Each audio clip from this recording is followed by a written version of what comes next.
Wabarakatuh. Selamat pagi, salam sejahtera untuk kita semua. Kami ucapkan terima kasih. Selamat datang. Yang terhormat Bapak Ibu di SDN Baju Mulia yang saya hormati,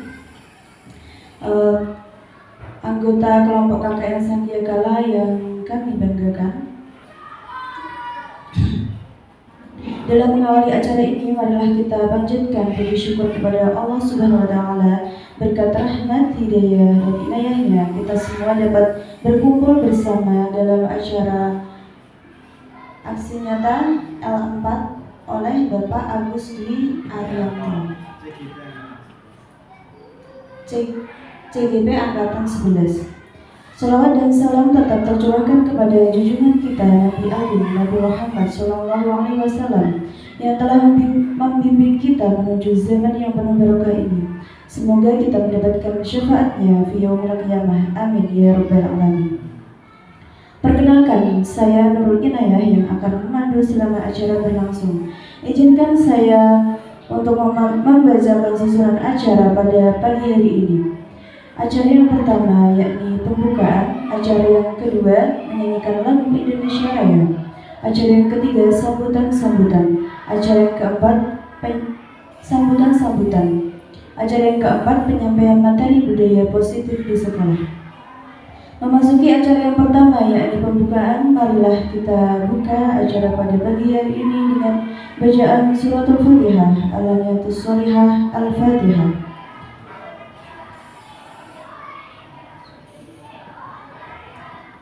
Terima kasih.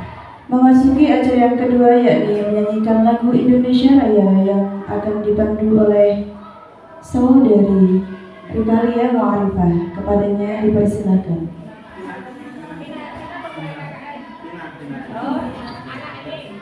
Kepada adik Vina dipersilakan. Hadirin.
Hadirin dipersilakan duduk kembali. Terima kasih. Acara yang ketiga yakni sambutan-sambutan. Sambutan yang pertama akan dibawakan oleh guru senior. Guru senior kepada Ibu Eka Kristiana. Dipersilakan.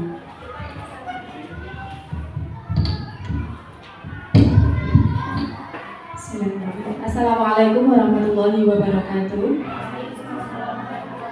Alhamdulillahirrabbilalamin. Assalatu wassalamu ala asrofil anbiya'i wal mursalin Sayyidina wa maulana Muhammadin wa ala alihi wa sahbihi ajma'in, amma ba'du. Yang terhormat Ibu Kepala Sekolah SD Negeri Bojomulyo Ibu Niki Sukarni SPD, yang kami hormati Bapak Ibu Guru SD Negeri Bojomulyo beserta staf karyawan, kakak-kakak KKN dari Ibnu Afa yang kami cintai, serta ini anak-anaknya disebutkan enggak Pak? Anak-anak semua, walaupun tidak ada anak-anaknya yang kami banggakan dan kami cintai. Pertama-tama marilah kita panjatkan puji-puji syukur kehadirat Allah Subhanahu wa taala yang telah memberi kita kesehatan sehingga kita semua dapat berkumpul di ruang kelas 4 untuk melakukan acara yaitu aksi nyata yang dilakukan oleh Bapak Agus Dwi Arianto. Salawat serta salam tidak lupa kami haturkan kepada junjungan kita Nabi Agung, Nabi besar Nabi Muhammad SAW yang kita nanti syafaatnya besok di yaumil qiyamah. Untuk yang pertama, saya berdiri di sini mewakili guru-guru SD Negeri Bojomulyo sebagai guru senior, padahal saya belum begitu tua ya, tapi sudah ditunjuk sebagai guru senior oleh Pak Agus. Ya, terima kasih Pak Agus untuk waktunya. Kami di sini cuma mengucapkan selamat buat Pak Agus yang sudah terpilih menjadi CGP, calon guru penggerak angkatan 11. Semoga kedepannya bisa menularkan ilmu-ilmunya kepada kami semua para guru SD Negeri Bojomulyo yang belum lulus, belum bisa ikut CGP. Semoga bisa nular ke kami, walaupun saya senior tapi saya belum. Untuk yang kedua, saya berpesan, mungkin sedikit pesan kepada Pak Agus, semoga dalam menjalankan pendidikannya sebagai CGP tetap semangat, diberi kesehatan, tidak meninggalkan tugas pokoknya sebagai guru atau sebagai pengajar dalam mendidik dan mengajar siswa-siswi untuk tugasnya sebagai guru di kelas 4. Semoga bisa menularkan ilmu-ilmunya kepada kami semua sehingga ilmunya berkah dan bermanfaat baik bagi kami para guru dan nantinya untuk siswa-siswinya semua. Untuk selanjutnya saya mengucapkan selamat datang dan terima kasih kepada Mbak Mas KKN yang telah berkenan untuk menerima undangan dari Pak Agus, duduk di sini bareng-bareng untuk mengikuti jalannya acara yang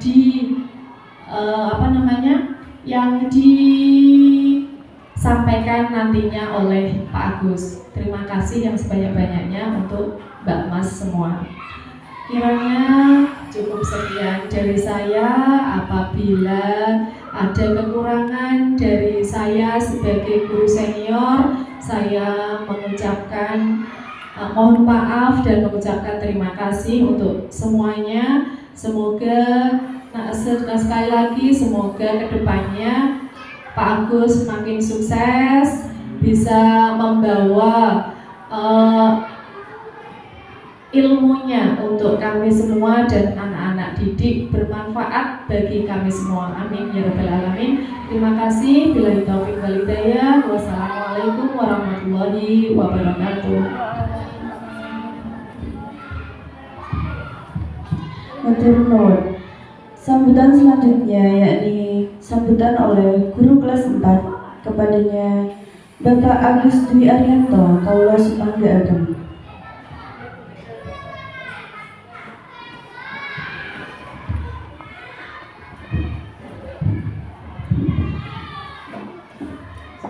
Assalamualaikum warahmatullahi wabarakatuh. Waalaikumsalam warahmatullahi wabarakatuh. Yang saya hormati Ibu Kepala Sekolah SD Negeri Bojomulyo, Ibu Niki Sukarni.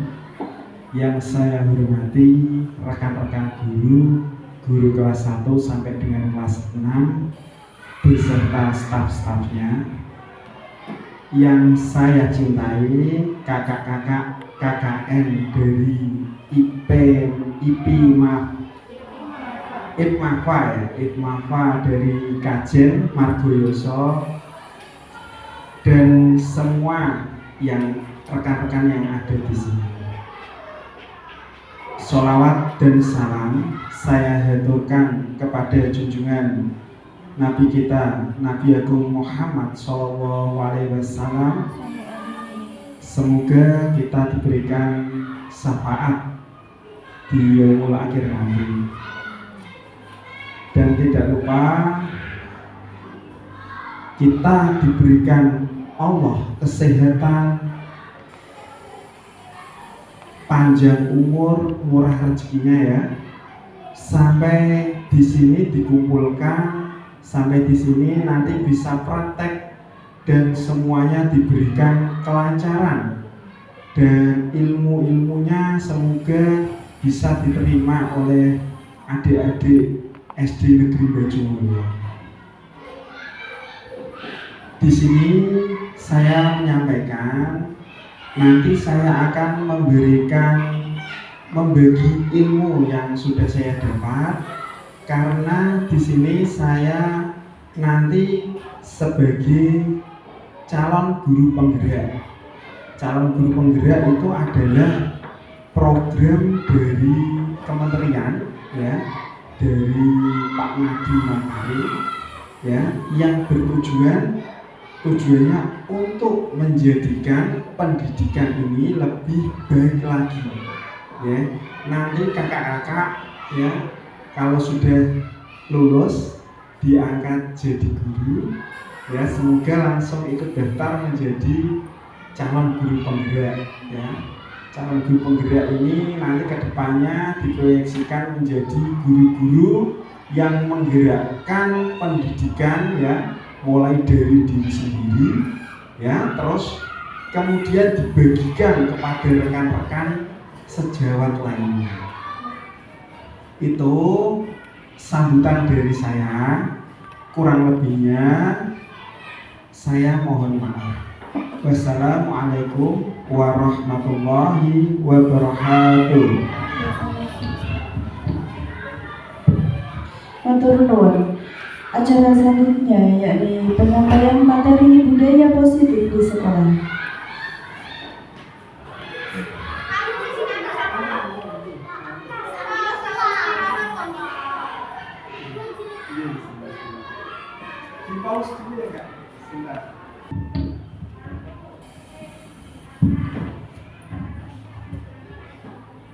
Assalamualaikum warahmatullahi wabarakatuh. Waalaikumsalam warahmatullahi wabarakatuh. Terima kasih para hadirin. Di sini saya akan menyampaikan tentang disiplin positif. Nah, disiplin positif ini ya, pengertiannya adalah upaya pengembangan pendidikan karakter yang menuntun. Jadi karakter anak ini akan kita tuntun agar bisa mengontrol diri dan memilih tindakan yang mengacu pada nilai-nilai kebijakan. Nah, jadi kebijakan itu dibuat anak-anak ya dan guru. Kebijakan itu, nah, bukan hanya dari kepala sekolah. Jadi kebijakan itu bisa dibuat bersama antara kepala sekolah, guru, anak. Apa di sekolah itu hanya kebijakan-kebijakan, aturan-aturan yang dibuat, tidak di kelas. Jadi di kelas pun ada aturannya sendiri. Jadi kita bersama anak ya, nanti akan membuat kesepakatan kelas. Jadi anak-anak dan guru pada awal pembelajaran itu harus membuat kesepakatan kelas.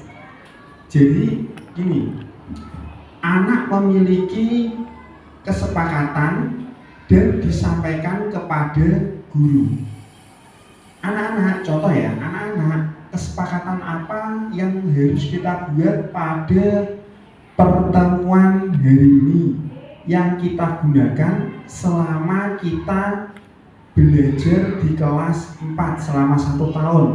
Terus ada anak yang mengajukan, Pak Agus, saya ingin belajar tidak diganggu, jadi kalau rame harus maju ke depan. Anak bilang gitu sendiri. Bagaimana Pak Agus? Ya ditulis saja, ditulis dulu. Terus ada lagi, Pak, si Fuan sering terlambat. Kalau terlambat tidak diapa-apain Pak. Ya saya itu terlambat. Yo nggak boleh gitu anak, Pak Agus bilang gitu kan. Nah gimana Pak? Ya ini mulai kamu dibuat kesepakatan kelas, kamu harus ada konsekuensinya kalau terlambat bagaimana. Terus tadi yang anak bertanya, gini Pak, kalau terlambat menyirami tanaman yang ada di halaman. Oh gitu. Nah kok enak telat langsung nyirami tok sitik. Terus yaudah Pak, sama ditambahi menyapu halaman. Bagaimana? Yang lain setuju nggak? Iya Pak, setuju kabeh satu kelas. Nanti dibuat kesepakatan. Hasil kesepakatan itu nanti terus ditulis dan di-print. Jadi ada kesepakatan kelas ya, terus ditulis, di-print. Jadi anak-anak gini, kalau anak-anak telat sendirinya, dia akan sadar walau tidak dihukum, tapi dia sudah membuat kesepakatan sendiri. Anak-anak itu sadar, langsung anak-anak, maaf Pak, saya terlambat. Diseleke tasnya, langsung nyirami dan nyapu. Setelah itu baru masuk kelas. Tanpa diberi hukuman, tanpa diperintah, anak itu akan sadar dari diri mereka sendiri. Jadi terkesan anak-anak itu lebih menyukai apa yang janji mereka daripada peraturan dari sekolah yang ketat. Karena apa? Anak-anak itu sadar bahwa diri mereka salah. Maka anak itu akan melakukan konsekuensi yang sudah disepakati tadi, ya. Terus selanjutnya,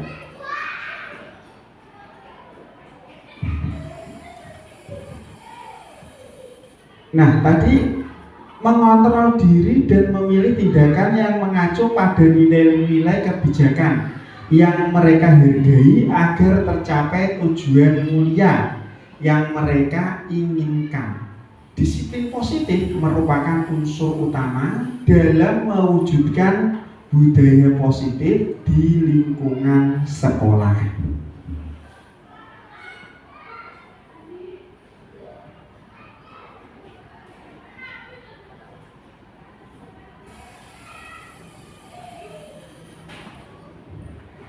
Kemudian tujuan disiplin positif di sini adalah menanamkan motivasi intrinsik pada siswa untuk menjadi orang yang mereka inginkan dan menghargai diri sendiri dengan nilai-nilai yang mereka percaya.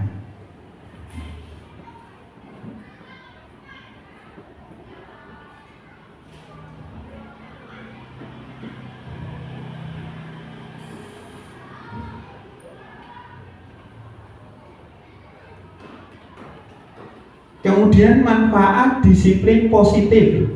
Manfaat disiplin positif yang pertama, melatih dan membangun kepribadian siswa yang baik.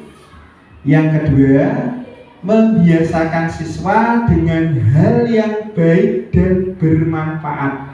Tadi yang pertama tak kasih contoh ya, melatih dan membangun kepribadian siswa yang baik. Jadi kepribadian siswa itu dibangun dari dasar-dasar ya, atau masukan-masukan dari Bapak Ibu guru. Contohnya, siswa diberitahu, anak-anak, jika masuk ke dalam sekolah, ke dalam sekolahan, itu kalau bawa sepeda tolong dituntun, ya, tolong dituntun. Sepedanya tidak boleh ditumpaki. Kenapa? Karena itu mengandung unsur sopan santun kepada guru.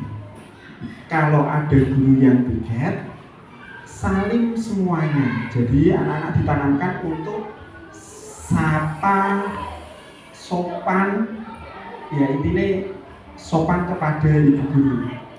Pertama, senyum dulu, ada bapak ibu guru salim.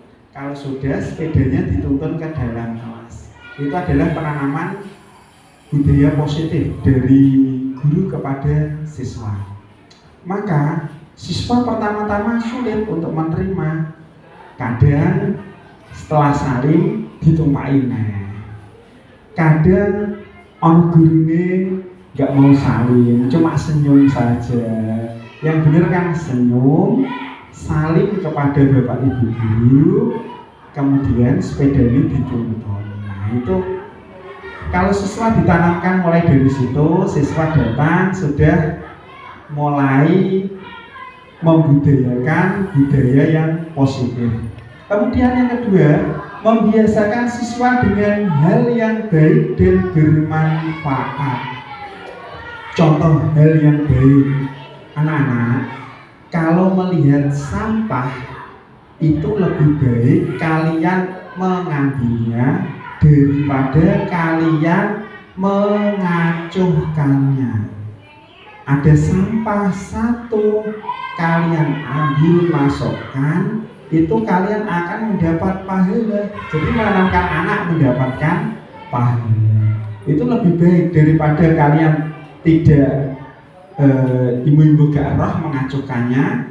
Nanti akan menyebabkan terjadinya penumpukan sampah, terus nanti ada air hujan ditempati nyamuk demam berdarah, maka menimbulkan penyakit. Nah kalian maka ikut dosa karena membuat sarang penyakit di situ lah. Itu jadi anak, oh iya yo, aku dosa nek gak buang sampah karena itu menimbulkan penyakit itu. Saya buang. Nah itu yang kedua tadi, membiasakan siswa dengan hal baik dan bermanfaat. Terus untuk selanjutnya menyeimbangkan keinginan antara siswa yang satu dengan yang lain. Nah ini yang paling sulit, menyeimbangkan keinginan antar siswa yang satu dengan yang lain. Peserta didik itu memiliki karakter masing-masing. Nah sebagai guru itu tidak bisa menyamaratakan peserta didik itu. Kita tidak bisa memberikan materi yang sama kepada peserta didik itu. Maka peserta didik itu diberikan materi masing-masing. Jadi ada yang anak yang pintar, kita kasih materi yang lebih tinggi. Ada anak yang belum bisa baca, pasmat ada yang belum bisa baca, ada cuma mengeja tapi pelan-pelan. Kita kasih materi calistung dulu, baru kelas 4. Kenapa? Karena kemampuan siswa itu beda-beda. Jadi anak-anak itu kalau diberi sama, jadi semua materi roto kabeh, maka anak yang belum bisa baca calistung akan kesulitan. Maka dari itu kita jadi guru harus pandai-pandai memilah dan memilih siswa mana yang kita kasih materi yang tinggi, mana yang kita kasih materi yang rendah. Itu pun dengan minat dan bakat anak. Jika anak pintar tapi gak suka seni, nah maka nanti pada saat pembelajaran porsi seni kita kasih yang lebih rendah. Ojo, kowe harus gambar koyok iki, gak boleh. Tapi kalau anak pintar tapi seninya kurang, biasanya Pun sak bisamu gambar apa nanti diwarnai. Tapi kalau ada anak yang kurang dalam hal pendidikan, dalam hal seni tinggi, nah kita bimbing, kasih materi yang untuk lomba FSL 2N, kayak melukis di itu apa namanya, capek ya, dilukis. Nah itu bisa dilihat ya Kak, itu hasil karya, itu divideokan Kak. Nah itu contoh hasil karya siswa. Itu anak-anak yang kreatif ya. Nah, itu lagi ada hasil karya siswa sama pot bunga dari apa namanya, galon bekas itu Kak di belakang. Jadi galon bekas itu dipilok ya, dipilok dan dibentuk seperti pot bunga. Nah itu nanti digunakan untuk menjadi pot bunga. Itu ada hasil kreatif kayak ini. Pajangan dinding ini kan hasil kreasi anak semua. Jadi anak diberikan kreasi untuk membuat pajangan dinding seindah mungkin. Jadi hasil kreasinya dah sembarang, yang bagus ya bagus, yang tidak nanti, yang kemampuannya tidak ada nanti dikasih arahan, yang bagus dikasih masukan biar tambah bagus lagi. Ya terima kasih Kak. Terus selanjutnya tadi yang keempat, menciptakan lingkungan belajar yang kondusif, tertib, aman, dan nyaman. Nah, jadi guru harus mengayomi anak ya. Kalau kelas seperti ini kan, baru kelasnya catnya belum dicat karena anggarannya tahun depan, tapi kita melihat kayak tempel-tempelan, pajangan dinding, hiasan, itu terasa nyaman bagi anak. Nanti kalau nyaman, kelas nyaman, anak akan kondusif. Jadi kondusif, ini sapu tempatnya di sini, maka akan diletakkan di situ. Sholat di sini. Jadi anak itu lebih enak gitu. Terus tertib, anak tertib dan merasa aman, dilindungi oleh guru. Lanjutkan ya Kak. Saya lanjutkan.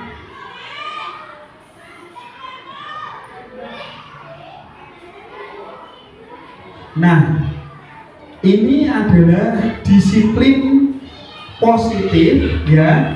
Disiplin positif menurut hubungan disiplin positif dengan pelaksanaan pembelajaran yang berpihak pada murid. Nah, anak-anak ini biasanya ini adalah P5 ya. Ada lagunya kan? Lagunya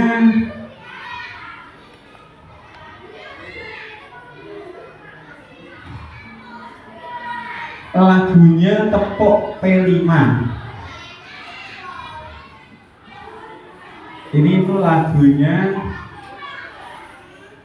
dari pelajar Pancasila ya. Pelajar Pancasila beriman dan bertakwa dan berakhlak mulia,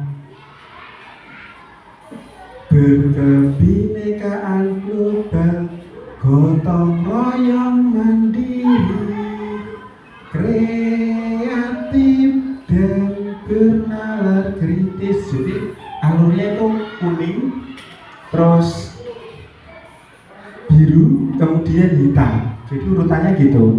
Yang pertama beriman dan bertakwa dan berakhlak mulia, berkebinekaan global, bergotong.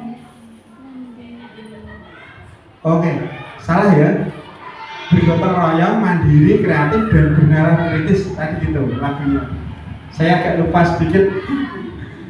Oke, yang pertama adalah beriman dan bertakwa. Jadi anak-anak itu harus beriman dan bertakwa, menanamkan rasa keimanan, rasa ketakwaan kepada Allah dengan cara pembiasaan sholat berjamaah. Jadi anak-anak setiap jam pulang itu ada sholat berjamaah. Tapi kelasnya gantian, kelas 5, kelas 4, kelas 6. Terus ada lagi karakter-karakter dari keagamaan itu lomba rebana. SD Bajul kalau kemarin juara 1 tingkat kecamatan ya. Kelihatannya yang ini SMA nih jenengan apa? Matoli Kepala kemarin juara 1-nya tingkat di kecamatan Juwana lomba rebana. Mana? Langgeng itu kan kajian dari kajian, iya. Itu kemarin kan lomba rebana di Juwana, tapi pesertanya ada di kajian, ada dari Rembang, banyak sekali itu. Karena di masjid ya. Itu kemarin kan SD Bejo yang juara 1 SD tingkat SD. Nah, itu budaya positifnya anak-anak ikut lomba rebana. Terus ada lagi kaligrafi, di sini juga ada kaligrafi. Kemarin tahun 2018 juga mewakili kecamatan tingkat kabupaten. Jadi anak-anak karakternya itu terbangun dari didikan para guru dan tenaga ahli rebana ya, tenaga ahli rebana, kaligrafi mendatangkan guru gambar kayak gitu kan. Terus selanjutnya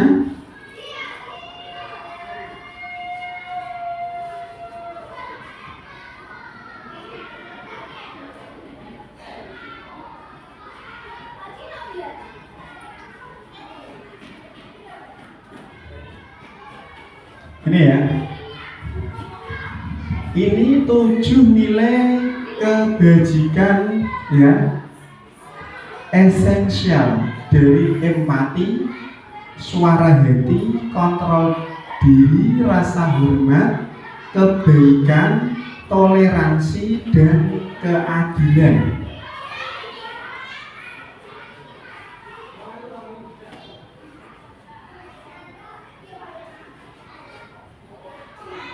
Nah, bagaimana penerapannya? 1. Melalui pembentukan motivasi intrinsik siswa, ditegakkan tanpa memberikan ancaman, hukuman, atau penghargaan. Jadi anak-anak kalau sudah membuat ya kesepakatan kelas, itu tidak akan memandang lagi yang namanya ancaman atau hukuman atau penghargaan. Jadi anak-anak tanpa penghargaan, dia sudah melakukan ketertiban sesuai kesepakatan kelas. Berangkat sekolah jam 7, maka anak-anak datang jam 7 tidak akan mengharap hadiah.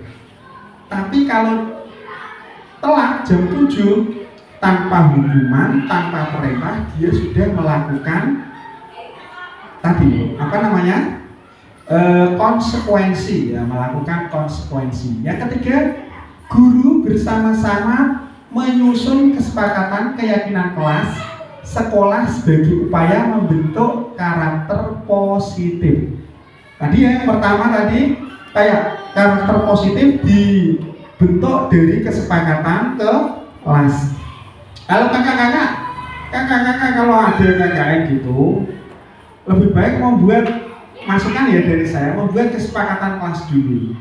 3 aja. 1, kalau kakak menyampaikan ya materi peserta harap dia sepakat atau tidak, ya dibilang sepakat. Nah, kalau sepakat, kalau melanggar konsekuensinya apa? Berdiri di depan misalnya gitu sendiri tanpa sadar, nanti harus diam semua. Nah, itu kita apa ya? Kita membuat negara membuat undang-undang untuk rakyat. Nah, kita sama sebagai guru membuat undang-undang untuk kelas siswa. Gitu ya. Lanjut, ditegakkan melalui penumbuhan kesadaran diri, motivasi intrinsik dalam membentuk karakter positif. Kesadaran diri. Nah, gini, ada anak terlambat. Sebagai guru, kita nggak boleh langsung membentak. Weh, lawat. Usah, satos. Nah, ini zaman dulu ya, zaman dulu. Mungkin saya waktu jadi siswa zaman dulu telat. Rumahmu mana? Batangan. Maju. Usah 30. Rumahmu mana? Baju, sekolah baju, enggak ada, jual telat. Satu dari pakai cegah semakin. Nah, dulu itu waktu zaman dulu. Tapi sekarang kalau anak-anak digitukan, kasihan, ya. Kita juga melanggar hak asasi manusia. Nah, itu ditegakkan melalui penunjang motivasi. Nah, kamu tadi terlambat kenapa? Itu apa? Tidurnya malam, loh, tidur malam main HP Pak. Nah, itu perbuatan baik enggak? Tidak Pak. Nah, main HP itu kalau hari Minggu aja, kalau libur, jangan bermain. Kita pisahan dibuang, terus diberi masukan, ya. Nanti jadi anak enggak mau telat, dimarahin, takut, rasa takut, terus sekolah dia tidak mempunyai semangat belajar. Nah, itu yang jadi. Nanti kita bombong langsung. Nah, kesepakatan kelasnya, sudah tahu kesepakatan kelasnya? Iya Pak, siap Pak. Langsung berangkat sendiri nyirami nyapu. Pak, sudah selesai.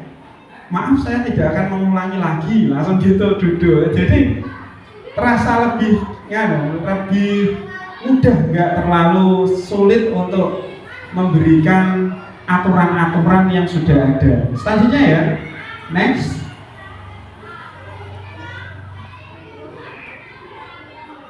Nah, ini teori motivasi, hukuman, dan penghargaan.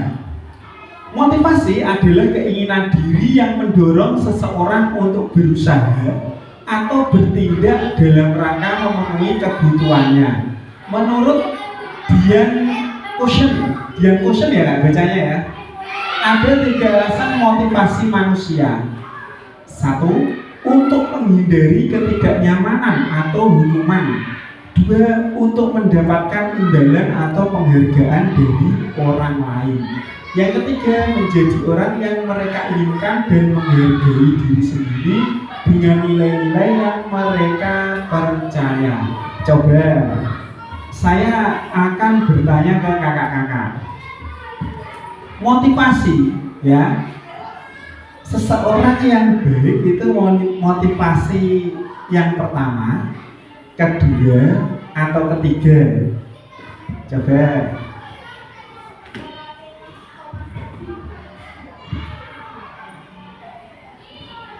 Keberapa Kak? Ketiga. Kenapa Kak? Coba alasannya. Coba alasannya apa ya? Silakan jawab Pak. Ya, kenapa ketiga? Baik, kenapa ketiga? Karena seperti yang ada di situ, untuk menjadi orang yang mereka inginkan dan menghargai diri sendiri dengan nilai-nilai yang mereka percayai. Artinya dengan motivasi nomor 3 ini kita mengajarkan anak untuk bertumbuh dan berproses dengan sendirinya tanpa mungkin tekanan dari faktor eksternal maupun hal apapun selain diri anak itu sendiri. Ya, kita kasih tepuk tangan. Ya, terima kasih pendapatnya. Baik, itu pendapatnya benar sekali, ya. Jadi anak-anak inginkan menghargai diri sendiri. Kenapa tidak nomor 1?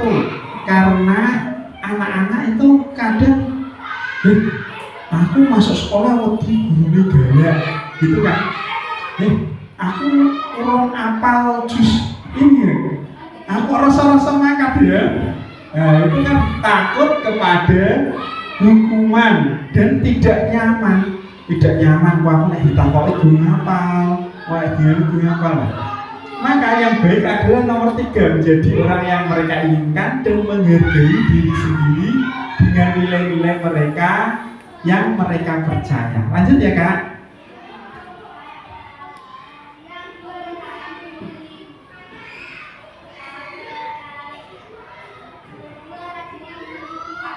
Nah ini adalah yang teori kontrol.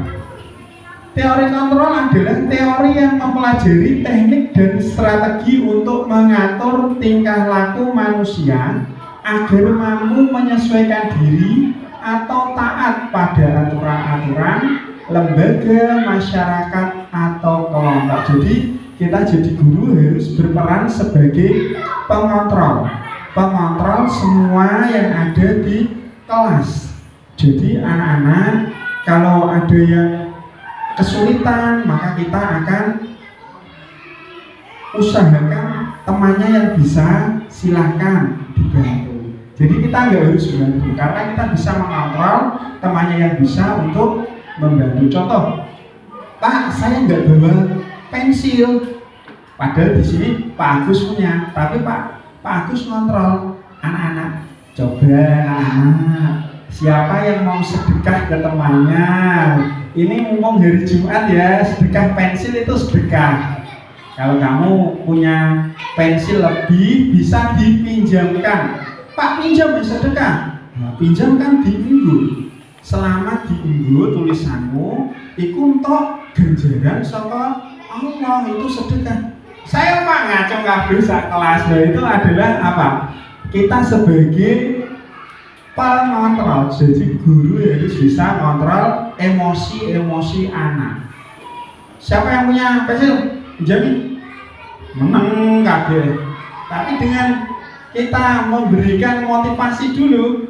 Nah, ini hari Jumat nak, ini hari Selasa, kawan ke hari Jumat, ini hari Selasa, ini baik untuk beramal. Nah gitu, anak langsung terbuka hatinya. Oh iyo, aku beramal lah, pasti iyo. Maka dengan sendirinya besok kalau anak nggak bawa pensil lupa, orang usah, Pak, saya nggak punya pensil. Teman jejiri, kok jatuh pensil? Ini lho aku ono. Sedekah ini sedekah ganjaran. Padahal apa dibombong guru nih, gitu ya. Terus selanjutnya, nah dalam rangka mewujudkan budaya positif yang berpihak kepada murid, guru perlu mengubah paradigma kita dari stimulus respon ke teori kontrol.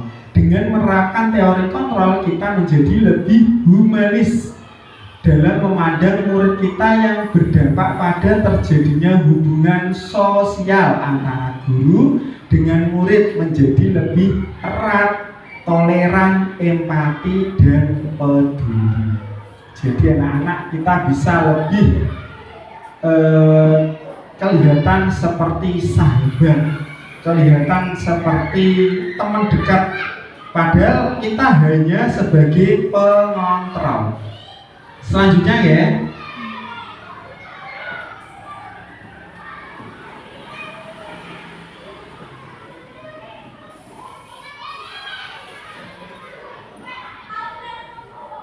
oke. Ini posisi kontrol ada 5 bagian. Yang pertama sebagai penghukum. Nah, kontrol bisa sebagai penghukum. Anak-anak, kamu jangan nakal lah, itu temanmu jangan dibully. Nah, kamu harus lari lapangan 50 kali. Nah, itu sebagai apa? Penghukum. Nah, kalau sebagai pembuat rasa bersalah gini contohnya. Ada seorang anak yang bermain di halaman, tidak sengaja dia menyenggol temannya sampai jatuh, temannya berdarah. Kita sebagai guru harus menjadi pembuat rasa bersalah dulu. Kita panggil itu, kenapa kamu nak kok bisa sampai menjatuhkan temanmu? Karena saya lari Pak, tidak sengaja saya kepleset, menyenggol teman saya jatuh berdarah. Terus apa yang kamu lakukan? Saya merasa bersalah, Pak. Saya akan meminta maaf. Ya, karena kamu sudah sadar, kamu minta maaf dan meminta maaf ke orang tuanya. Maka anak akan merasa bersalah dia, karena perbuatan itu akan merugikan temanmu. Temanmu berdarah, nanti temanmu masuk ke rumah sakit. Nah, bagaimana kamu seandainya jadi temanmu itu, kamu yang sakit? Ya aku marah kok, Pak. Aku marah sama anak saya nyenggol. Aku pengen membalas anak saya nyenggol. Nah itu posisinya itu. Jadi kamu sadar kan? Iya Pak, aku merasa bersalah. Aku akan minta maaf dan meminta maaf kepada kedua orang tuanya. Sebentar ya Kak, di pause dulu. Terus selanjutnya kita akan menjadi teman mengontrol murid dengan bujukan. Nah, ini paling seru ini. Di sini guru seninya itu waktu mengontrol murid dengan bujukan. Kenapa? Dengan bujukan itu, maka murid akan manut karo guru. Contoh, ada murid jualannya buah termelayu, ana gurune. Bus, guru terak belum. Terus kita bujuk, enggak kita marahin. Wah, buah tak semua ada. Nek anak begitu kan, malah melengos belum. SD gitu, beda lagi sama SMP, SMA sudah beda lagi. Kalau SD gitu, tapi kalau kita kontrol dengan bujukan, nang, cah bagus, sini. Wih, aku bidang bari ya. Dalam Pak, dengan PD-nya kan, dalam Pak. Kalau berjalan itu, kalau ada guru gimana? Oh iya Pak, lupa Pak ada guru. Pelan-pelan, amin Pak. Lihat ngono yang buari kayak artis Korea, tanya kan. Soalnya kan, setiap ada guru, isi Pak, salaman itu kan bujukan. Jadi murid kalau dibombong, kita kan bombong istilahnya itu membujuk dengan harapan yang tinggi, ya bombong. Murid kita bombong, semua nangis ambon, sesok nek ketemu guru nih, tutut ini manut, nah manut langsung manut. Enggak Pak, enggak Bu. Mungkin tingkat SMA, SMP gitu kalau lihat gurunya sudah mulai malu malah ya, malu. Guruku malah menghindar karena SMA. Tapi kalau kita mengontrol seperti teman, weh bro, wah itu langsung nggak menghindar. Wih, aku dianggap bodoh karena Pak ini. Coba dari, gini Pak, langsung mana? Jadi ada variasi membedakan anak SD, SMP, SMA itu bombongi dengan variasi. Terus yang keempat, kita sebagai pengamat. Pengamat itu melandaskan tindakan pada peraturan dan konsekuensi. Nah, ini pengamat ini hanya mengamati saja, mengamati. Anak-anak melakukan kesalahan. Pak, saya tadi melakukan tindakan menumpahkan air di bawah meja. Nah, kalau sebagai pengamat kan cukup diam mengamati. Konsekuensinya apa? Ya saya harus mengepel, dia gitu sendiri, maka akan mengepel. Terus selanjutnya adalah manajer. Nah, ini yang paling sulit, mempersilahkan murid mempertanggungjawabkan perilakunya dan mendukung murid untuk menemukan solusi atas permasalahannya sendiri. Ini yang paling sulit karena apa? Kadang murid itu memecahkan masalahnya itu sulit. Jadi murid itu harus ada bimbingan khusus dari guru. Sebagai manajer, guru harus mampu membantu siswa dalam pemecahan masalah. Contohnya gini, ana cah loro tukaran jumroh-jumrohan gak sengaja sae diodol krek suwek sak kelambine. Dia merasa bersalah. Nah, apa yang kamu lakukan? Pak, saya tidak sengaja nyuweke baju. Nah, bagaimana kamu cara pertanggungjawabanmu? Saya minta maaf, Pak. Saya akan minta maaf kepada orang tuanya. Jawabannya siswa kan gitu. Sebagai guru, wes, mau ngono tok. Iya, Pak. Nah, Pak Agus beri masukan ya, Nak. Kalau kamu nyuweke, maka kamu harus jahit dodoki ben bojone kembali ke semula. Waduh, aku gak iso dodomi, Pak. Aku masuk ke benang tok isone dodomi gak iso. Nah, kowe nek gak iso dodomi piye carane? Piye para dodomi elek lah? Jawabannya kan ngono siswa. Terus sebagai guru, sebagai manajer kita harus bisa mengatur. Ojo dituduhi nek elek itu udah kowe malah jadi amu-amukane wong tuwa, kowe malah diamuk wong tuwane nek mbok dituduhi engger-engger. Carane ngono iku kamu matur wong tuamu, engko ben dijaitno nggone penjahit.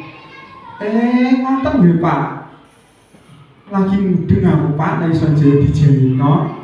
Ya wis, tak jahitnone, Pak. Aku karo minta maaf akhirnya dijaitno. Jadi manajer guru adalah apa? Memberi masukan arahan untuk menjadi yang lebih baik. Kemudian kita sebagai guru itu ada kasus di kelas, itu adalah kasus menghukum. Nah, ada kasus lagi konsekuensi. Jadi ada hukuman, ada konsekuensi. Nah, di sini saya akan memberikan contoh hukuman dan konsekuensi. Anak-anak, contoh ya gini ya. Ada anak terlambat 5 menit. Sebagai guru, saya akan menyuruh anak itu lari keliling lapangan 2 kali. Sebagai guru kelas, saya akan menyuruh anak itu keliling 2 kali. Menurut kalian semua benar atau tidak? Termasuk hukuman atau konsekuensi?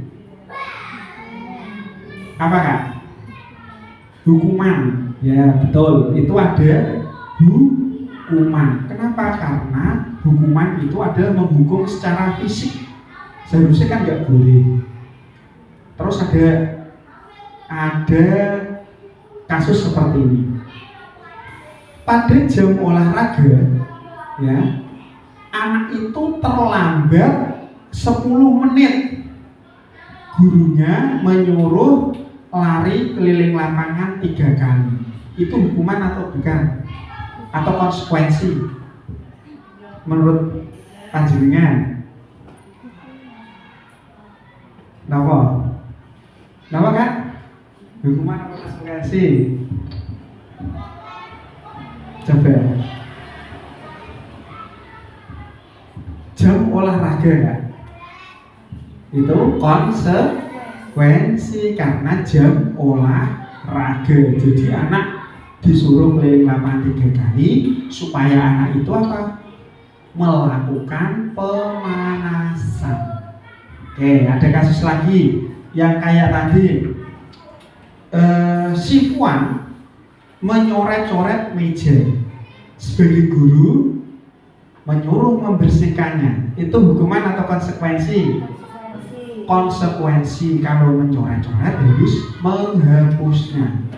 Contoh ada lagi, anak yang melakukan perbuatan tidak menyenangkan. Contoh, memukul temannya.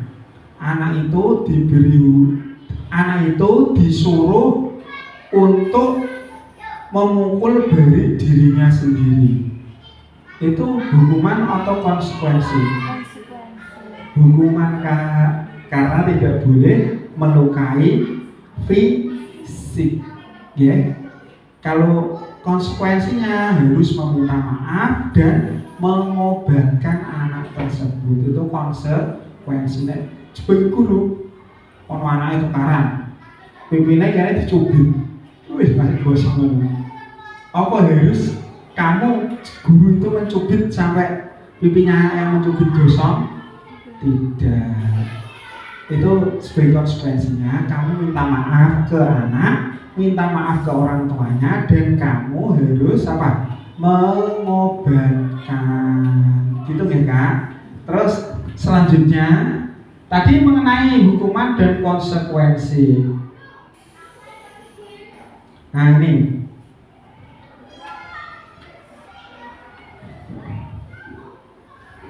ini termasuk posisi kontrol apakah pernyataan berikut. Sampai kapanpun kamu tidak akan menjadi orang yang berhasil. Nah, posisi kontrol apa dari kelima ini Kak? Dari kelima ini, penghukum, pembuat rasa bersalah, teman, pengamat, atau manajer. Coba.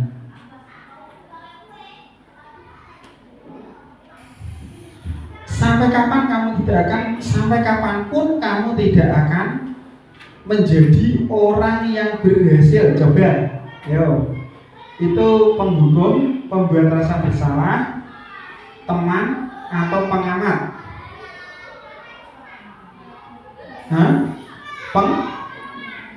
Penghukum, karena dia mengecap orang itu.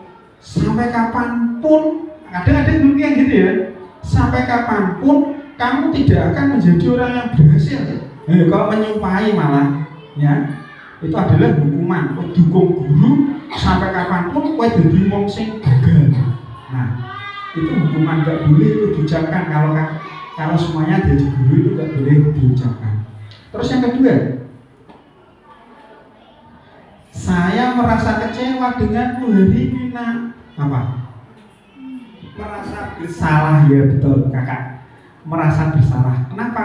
Karena anak kalau diucapkan seperti itu, dia akan merasa bersalah kepada gurunya. Nak, kamu sudah Pak Agus bilang, kamu jangan terlambat.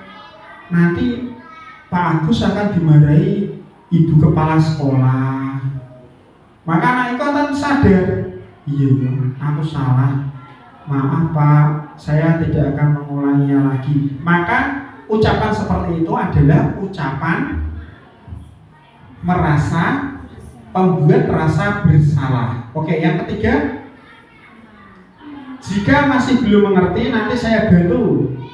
Apa? Teman. Karena apa? Seperti tadi ya, hei bro, weh, ya itu kan kata weh kepada anak itu anak sudah senang. Weh, bener Pak, kowe lah tambah ganteng. Kadang guru ada yang gitu ya.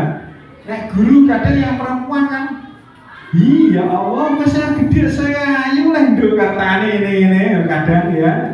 Itu biasanya adalah guru itu ingin menjadikan kalian semua teman, ya. Terus peraturannya apa? Apa itu ayo? Peraturannya apa? Pengamat, iya sebagai pengamat. Tadi kan memakai. Nah, kesepakatan kelasnya apa? Nah, kan sudah ya sama seperti itu. Hanya mengamati dan kadang pengamat itu apa? Mengucapkan kata sitik tapi celokin. Nah, itu sebagai pengamat. Kadang mus kuene tenanan, kerja keras, ono pengamat. Mulai gak bener, wah delor katanya ya, kadang kan gitu. Kadang pengamat itu dia merasa paling benar. Tapi kalau pengamat kontrol pendidikan, kita harus amati yang benar. Nah, apa yang kamu lakukan, nak? Saya menumpahkan air. Nah, ya Bu, saya pel sendiri Bu, sudah tahu Bu, sudah tahu Pak, kadang gitu. Kalau sebagai pengamat. Terus apa yang akan kamu lakukan untuk menyelesaikannya? Apa ini? Manajer, ya. Apa yang kamu lakukan untuk menyelesaikannya, untuk memperbaiki jahitan tadi sudah saya contohkan. Itu sebagai manajer.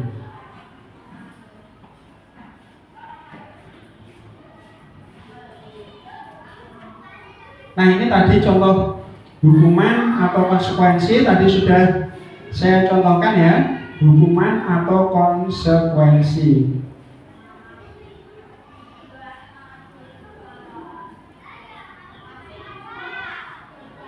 Oke, kita akan menuju pembentukan keyakinan sekolah atau kelas. Jadi pembentukan keyakinan kelas itu akan menjadikan kelas lebih baik. Yang pertama, akan keyakinan kelas lebih abstrak dari peraturan. Nah, lebih abstrak itu lebih nyata dari peraturan yang ada di sekolah. Jadi aturan di sekolah berangkat jam sebelum jam 7. Tapi kalau keyakinan kelas lebih abstrak, lebih nyata. Nek orang mangkat jam itu konsekuensinya aku nyapu, aku irami. Nah, itu konsekuensi tanpa diperintah melalui peraturan sekolah, dia mengingat konsekuensi kelas, maka dia sudah secara abstrak langsung nyapu. Itu adalah kehebatan dari apa? Yang dibuat di kelas tadi apa? Keyakinan kelas. Jadi semuanya ini nanti kalau membuat aturan, mengadakan acara, satu pesan saya, buat keyakinan dulu. Tapi kalau sudah yakin antara kamu dengan pesertanya, maka acara akan berjalan dengan lancar. Silahkan boleh minum di ruangan, tapi nggak boleh makan. Ngasih orang semuanya makan. Itu adalah salah satu kehebatan keyakinan yang kita buat. Terus selanjutnya dapat berupa pernyataan-pernyataan yang tersirat universal. Ketiga, senantiasa dalam bentuk positif. Keempat, sebaiknya tidak terlalu banyak agar mudah diingat dan dipahami. Kelima, sebaiknya sesuatu yang dapat diterapkan di lingkungan tersebut. Karena disusun dengan melibatkan semua warga sekolah, kelas hendaknya ditinjau kembali dari waktu ke waktu. Jadi keyakinan itu tidak harus mutlak aturan yang dibuat 1 tahun. Contohnya, kembang akan disiram mah bayune bleber-bleber iso. Nanti keyakinan kelas kita ganti. Nyiramine sak ciduk nganggo aqua gelas. Nah, keyakinan kelas kita ganti itu. Maka nyiramine kok sak ciduk karena keyakinannya kita ganti. Keyakinan diperbarui boleh 1 minggu, berapa hari pun bisa, 1 hari, 1 minggu, 1 bulan atau 1 tahun bisa keyakinan dirubah-rubah sesuai dengan guru kelas dan kesepakatan peserta didik.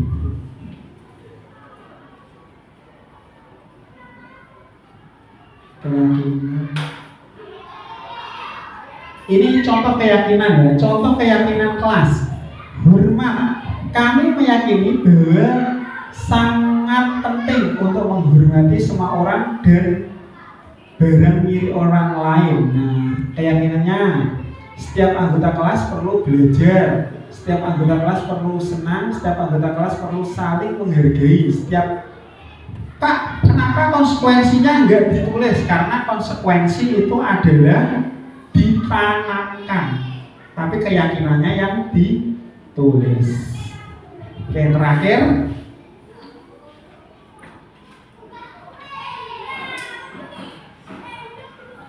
Terakhir ini adalah segitiga restitusi.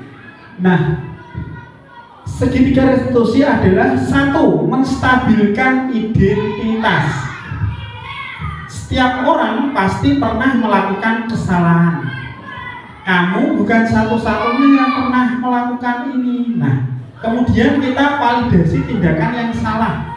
Yang pertama, kamu tentu punya alasan mengapa melakukan ini. Yang kedua, adakah cara yang lebih efektif untuk mendapatkan apa yang kamu butuhkan? Kemudian setelah menstabilkan identitas, memvalidasi tindakan yang salah. Kemudian yang ketiga, sebelum buat keyakinan, kita harus menanyakan keyakinan. Keyakinan kelas apa yang telah kita sepakati tadi?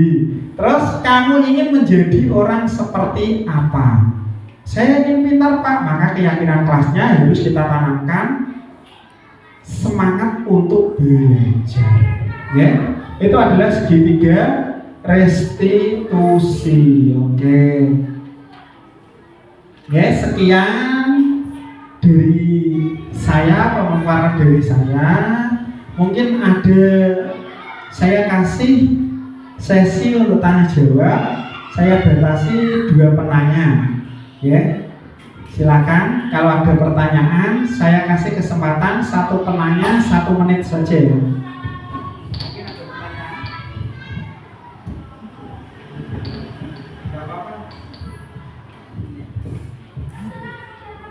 Silakan Kak, kalau ada pertanyaan tanya apa nggak apa-apa. Tanya tentang siswa. Nggak ada? Ada. Silakan kalau ada pertanyaan. Silakan sendiri.